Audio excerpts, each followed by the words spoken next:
Thank you so much for inviting me to come speak to you today. There's quite a few slides on here. I kind of don't dig into the details of it, but I felt that it was kind of important. There's a lot of things going on in healthcare right now, a lot of things from a generational standpoint that are making a movement in healthcare. So I just wanted to share some of the foundation so that maybe you'll understand kind of where we're going and where St. Anthony is going, where our affiliate network is going. So I'm going to kind of fill you full with a lot of little tidbits to try to pull you back in and to understand why, as of tomorrow, we will have a formal affiliation agreement with St. Mary's in Enid. So basically, some of the things that we'll talk to you about is just some of the industry trends that are happening right now, and talk to you about a CIO. Some of y'all may read articles and hear about ACOs, a lot of that terminology that's out there for healthcare, but we'll talk a little bit about CIOs and ACOs, and then finish up with our affiliation at St. Mary's. Are y'all able to hear me back there? Okay? Just barely. Just barely? Let me finish up with the wire. Okay. I turned my hearing aid up. Thank you. So one of the important things to understand about healthcare, so basically the definition of what value is wrapped up into these key components down here, which is quality, price, access, and experience. So we're going to touch just a few little things to kind of bring you to understand kind of where we're coming from those perspectives. Is that still picking me up? Okay. You got pockets and you got hold it. I don't really. Well, let's see. Hold on. There you go. Okay. So basically, right here, just to kind of let you know what's going on in healthcare. I think most of y'all probably hear people out in the community saying we don't have enough inpatient admissions. I think a lot of hospitals have wrote articles about, declining admissions. We don't have enough patients. That certainly is the trend that has happened over the last couple of years. And by this chart up here, you can see very specifically that over here is your inpatient service line from 2014 projected to 2024 up to the outpatient service for the same period. So you can see down here at the bottom when you get down to pediatrics, medicine, surgery, and cardiovascular, that's really the meat of what we do in the small rural hospitals. And you can see that there's such a decline on the inpatient basis. And you look over to the outpatient, you can see a tremendous change in the way that people are going to seek health care, and it's going to be on an outpatient basis. So that's something that we need to keep in mind as we're going through the rest of the slides, to think that most of your inpatients are driven by your physician. So if you get sick and need to be hospitalized, we're going to put you in the hospital and you will pick which hospital that is for you. As you're seeking out services in the outpatient market, you have lots of things that are going to be opened up to you, lots of opportunities to choose different things. A lot of us are still going to do what our physician tells us to do, but a lot of us are going to look other ways. So one of the things that's happening with price transparency, I think most of y'all, when you get a bill from the hospital, you look it over and wonder kind of what it's all about. I think we've been doing that for years. Over the last 15 years, and your medical bills are hard to understand. You can go one place and it's one price, you go to another place, it's another price, and people are asking questions about that. They want to know. So price basically kind of explains it, that it's the bookend to the experience. So we may have a very good experience in the middle. We started out wrong or we ended up wrong. With the price, it does certainly modify what we're thinking about our experience.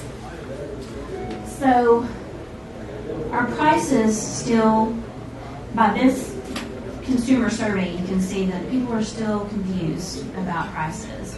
That it looks like, from a prescription drugs perspective, that we understand that a little bit better than anything else.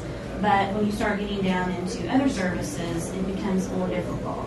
So when you get down into lab, only 37% of the people really understand what you're getting billed for lab, because as you know, there's all these different pieces of it. You get for the draw, for all the different lab work. It's a very complicated service to understand. However, as people are seeking out those outpatient services, they want to know what they're paying for. I'm not doing very system. So when we talk about the prices, these are some of the people that have come out and that are helping consumers understand the pricing.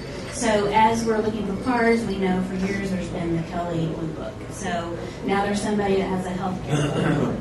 So Castlight Health is another one that's coming out, and it looks like what we would probably say is Travelocity.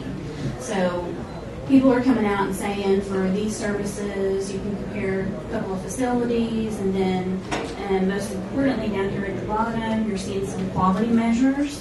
And then as a summary up here at the top, you're also seeing the stars. You know, we all, particularly when we're out there on TripAdvisor, we want 5 stars. We want to stay at the best place.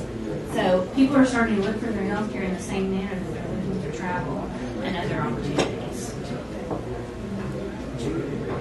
So talk a little bit about access. So we saw the slide where you have all these opportunities for outpatient services.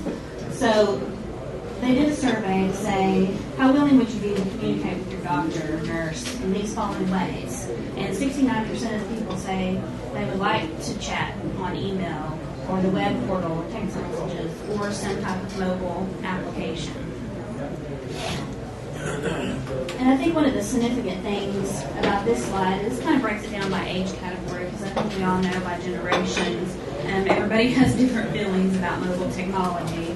But down here in the corner it says the middle-aged and consumers feeling a pinch from medical bills will be the first to adopt a newer, cheaper, easier option. So it's not just the new generation that's looking, but it's really edging up into the older groups to look for alternate ways to save money. So these are just kind of a breakdown a little bit more of 3/4 of the people across the surveys said that it was somewhat important to be able to do those top things, such as book and change, cancel appointments, receiving reminders, refill prescriptions. Down here you can see that consumers say it's very or somewhat important to be able to email or to do the booking appointments. So there's certainly a rise in wanting easy access. So one of the things, certainly in healthcare, that we're all concerned about right now is from the retail pharmacy. And I think you notice that lots of Walmarts, lots of CVSs are starting to open clinics. A lot of places that are open 24/7 are going to start opening things as well, and they're going to be competing against what we consider our traditional healthcare model. So by this one, you can really see it says 38 of the Fortune 50 companies have a major stake in healthcare, and 14 of those are traditional, and then there's 24 that are entering the market. And so those are retailers, technology, finance folks, telecommunications. It's really all over the board. Those people that have been for-profit for a long time, good at marketing, good at capturing consumers. So this is kind of a busy slide, but this talks a little bit about some of the new up-and-coming innovative things that are happening in healthcare today. And so you can kind of pick one here in the middle. It says 42.6% of the people are very likely or somewhat likely to have a pacemaker or defibrillator checked at home wirelessly by their physician. So each of these are kind of new, innovative little things that are coming up on the markets. We're doing some telemedicine in our home health division right now that does some of that monitoring. We're working through grants to try to get equipment to go into these homes so that we can start monitoring and helping that. Really, the message of a lot of these things is that as we, as a healthcare system, if we don't step up and do the things that the consumers are asking for, somebody else is going to jump in and do it. And we're the ones that have been providing healthcare for a long time. We would consider that we're the ones that are the best at it, and we need to get in front of these folks. So lots of interesting little things going on here. One of the seminars that I went to has little apparatuses that you can put on your smartphones and that you can plug in, do your temperature, blood pressure, finger sticks, all kinds of great things are coming out there on the market. And those things will be transferred up to your physician. So a lot of the new generation are going to be okay with that. I'm still not there yet, but one of these days when I want to, it'd be nice to have that access to it. So those are just some little fun facts that are going on in healthcare today. So basically, access is becoming the new competitive advantage. So I think most of y'all are probably aware that, well, if you're not, in the strategic planning retreat that Alva did with St. Anthony's, one of the main things that came up was the need for urgent care. There's a lot of urgent cares that are popping up in the communities. It's best if your hospital brings that urgent care instead of an outside company, so that you get that still good quality care that you're used to getting. So just this alone, we see a lot of hospitals have been resistant to urgent cares in the past. It's been hard to staff them, but more and more people are moving toward this model to make sure that we do access the consumer the way that they're asking. That's just another little one that kind of puts you through the generations of what people are looking for right now. Population management. This is kind of a key term that's kind of popped up over the last couple of years. Really what this means is that we've got to manage the patient over the continuum of care. So all of these things down here at the bottom, from preventative services all the way to palliative and end-of-life care, are the things that we as a healthcare system are working on. How do we reach these people? How do we service them? All the way through this continuum of care, because what's going to happen, and whether we like it or not, eventually we're all going to be sharing a payment. We can either control that or we can let somebody control it for us. But eventually we will all share one payment. So how are we going to, from the time you get a mammogram to the diagnosis, to the physician, to your surgery, to whatever that care is, to when you go home and you need home health, all of us are going to be sharing $1. And we want to be sure that we're partnering with the right people, that we're getting good quality care and cost-effective care. So basically, the people that are out there looking at these opportunities are saying that you really need this infrastructure to be able to do population management, do it well. So you have your care delivery infrastructure, your technology, and your talent and your culture. So you can see under the care delivery infrastructure that you've got the needs are a good primary care network, a care coordination, care teams, community infrastructure, population engagement techniques, system of care, behavioral health. There's so many things that are listed under there that I feel like are components for you to be successful in managing population management. So those are just a few more items there. And ultimately, because of what I just told you about having to share a payment, you want to be delivering that care in the lowest possible care cost that you can, so that your dollar does go farther, that you do have $1 left over to invest in new equipment or development, whatever those dollars are needed there for. So if we don't manage that continuum of care effectively, then there's going to be very little dollars there to keep up with technology and equipment. Like I mentioned before, this one kind of points out that these are kind of the areas on the left-hand side that the physician still has a large input into. These on the right-hand side are the ones that patients are more comfortable directing their own care. So these are the areas that really drive a lot of that outpatient care.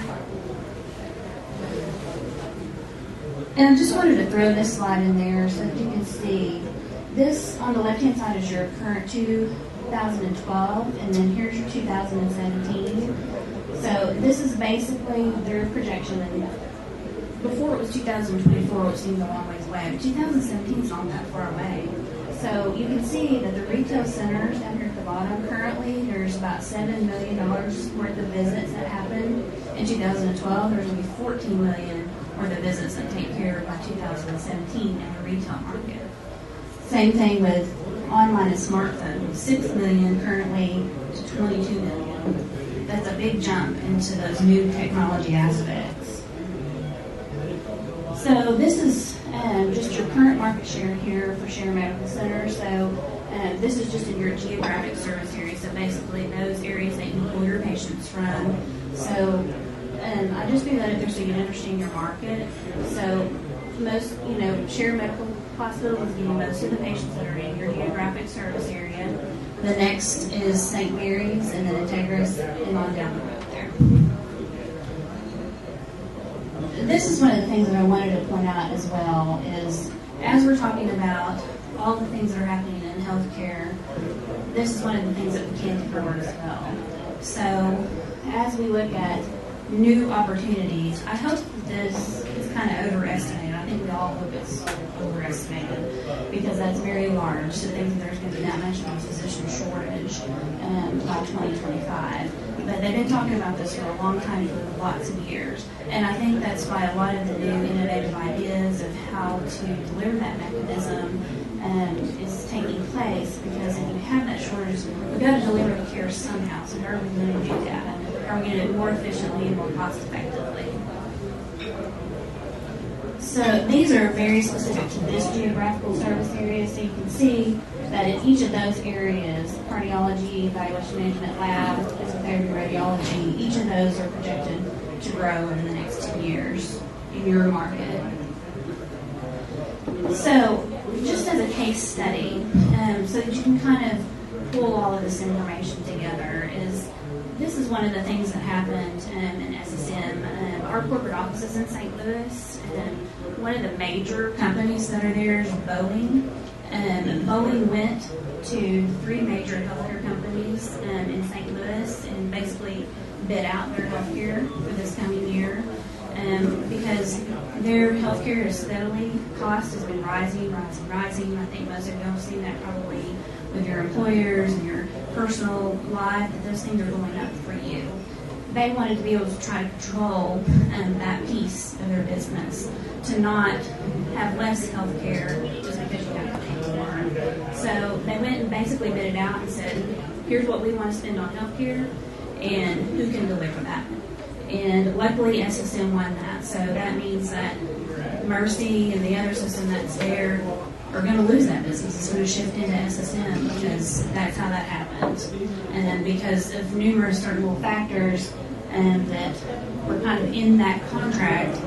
So basically, there's a guarantee for same or next day PCP visits within 10 business days, non-urgent routine problems, specialty visits and acute urgent problems within 3 days. So there's some certain things that have to happen within that contract, and that all goes back to access. People want access to health care. So those are the things that we're trying to get ready for, whether it's when they come to us or we go to them and say, here's what we have, to be competitive in the market. That's just a little bit more physician demand. There again, certainly the numbers are there in this community for needed services. So, roundabout, this is the 2020 strategic direction for SSM. Basically, working with our physicians and other partners will be indispensable, top-forming, mission-based, integrated healthcare delivery system, achieving $7 billion in revenue. We create market-based integrated delivery networks to improve the patient experience, to improve the health of defined populations, and ultimately to lower the cost of care. So that brings us into the discussion about what is a CIO, what is an ACO. A lot of the states are doing the ACOs, which are accountable care organizations. It's for that management of population health. And we as a system are going to do an ACO for Medicare just because it's mandated by the federal government. But for all other payers that are not Medicare, we're going to be doing a CIO, a clinically integrated organization. So this is the definition of what a CIO is. So it is a legal entity. One of the things the rural hospitals have asked us for years is, can you help us negotiate contracts with Blue Cross Blue Shield, United Healthcare? And our answer has been no, because that's an antitrust issue. We can't go and negotiate with Capital Hospital. But with a formalized relationship, we will be able to go collectively as a group, and we will be able to go negotiate with Blue Cross Blue Shield and United Healthcare. So this is something that we've been working on for a while, and we're really excited that it's here, because we haven't been able to support the rural hospitals in that factor yet. These are some of the components of the organization. The most important thing being that it is physician leadership and involvement. It's very important that the PCPs and the physician leaders in the organization are leading the CIO, because it is about patient care. They drive all of that patient care. So there's lots of things there, but I want to point out that is the most important. So here are some of the CIO participants that currently are going to be part of our division, and then as of tomorrow we'll be adding St. Mary's and Enid into this as well. So you can see our current employed physicians. We've got independent medical staff members, our affiliate hospitals, and their physicians. And then you'll notice that OD physicians is on here as well. And we have invited them to be a part of our CIO.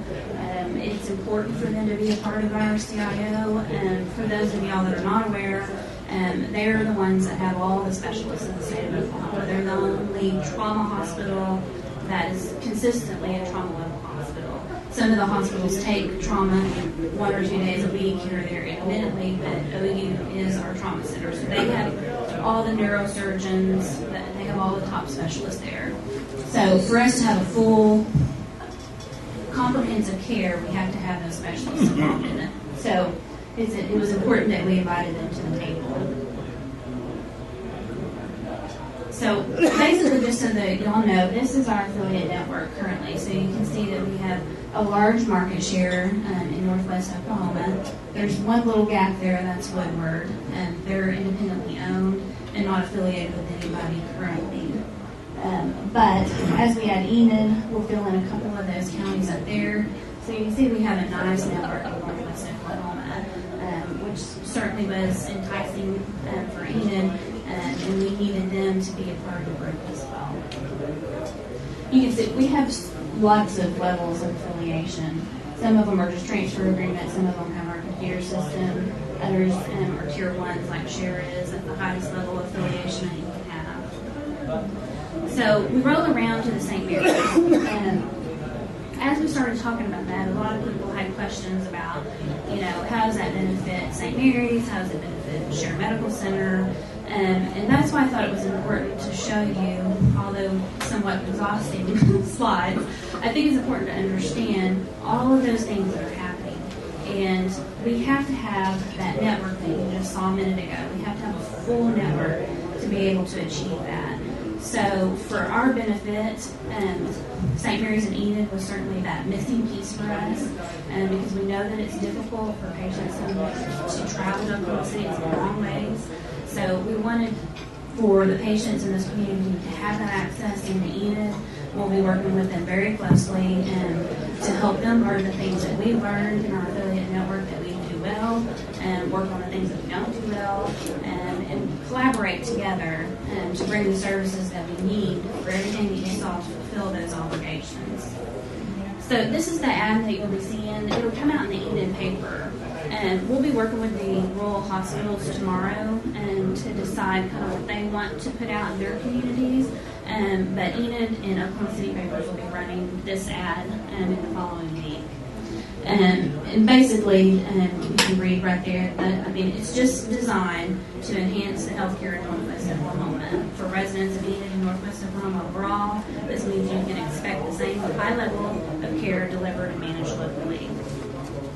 And some of the additional benefits of the partnership include, which most of this you've just heard about, is managing the health of the population with high levels of clinical quality service and reduction of costs, and a collaboration on physician recruitment to develop and enhance specific areas, improve physician outreach and availability, working together for best practice, and to partner, expand, develop critical services in Enid. So all of those things that we just talked about are really the needs of why we wanted to do that affiliation with St. Mary's.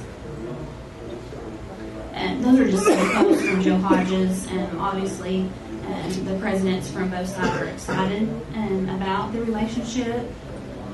And we have lots of exciting ideas, and they're part of Universal Health Services, and so they have some things that they're really good at that maybe we're not, and we can learn from them, and they can learn from us. So that's kind of in a nutshell, that's a lot, and I appreciate you bearing through that. But if you have any questions, I'm certainly willing to answer any of those.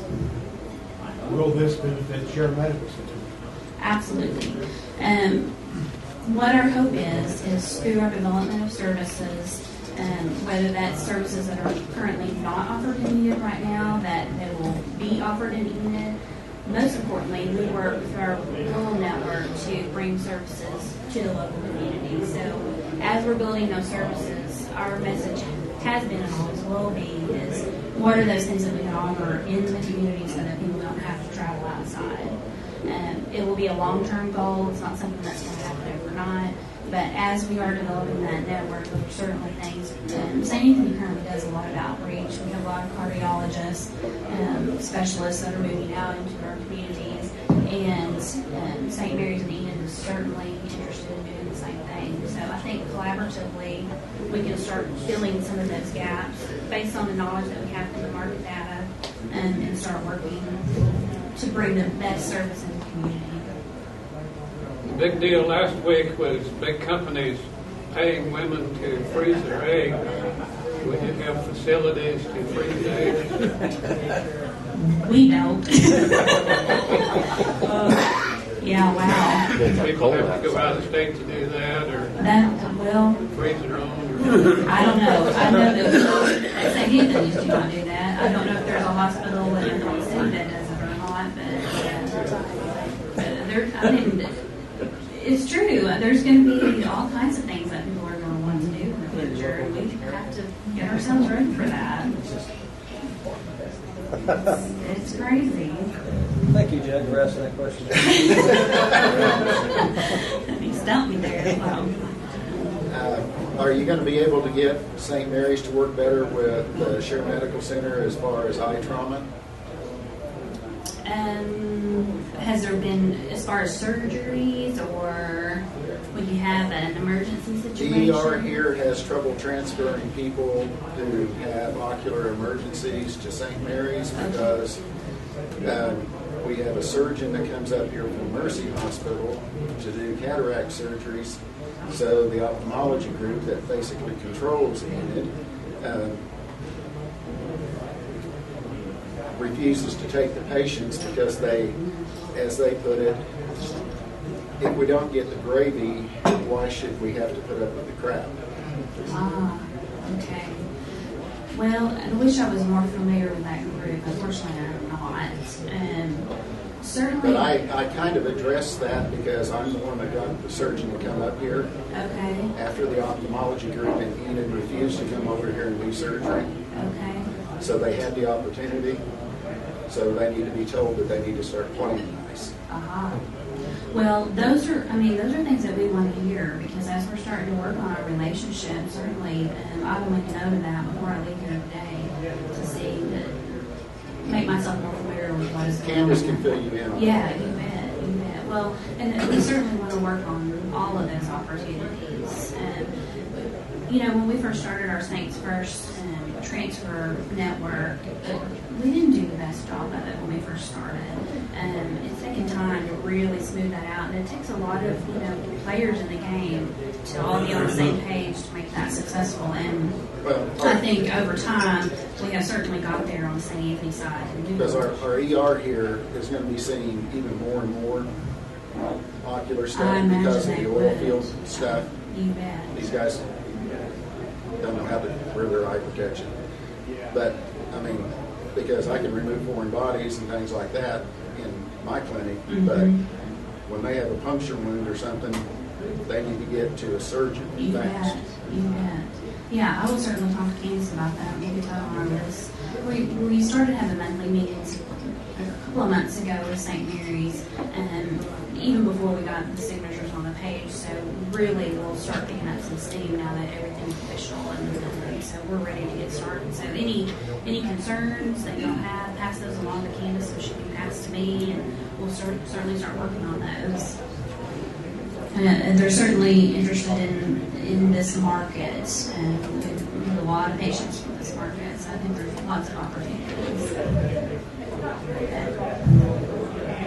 So may I have any questions? Thank you so much for your time. And I know you want to take this time.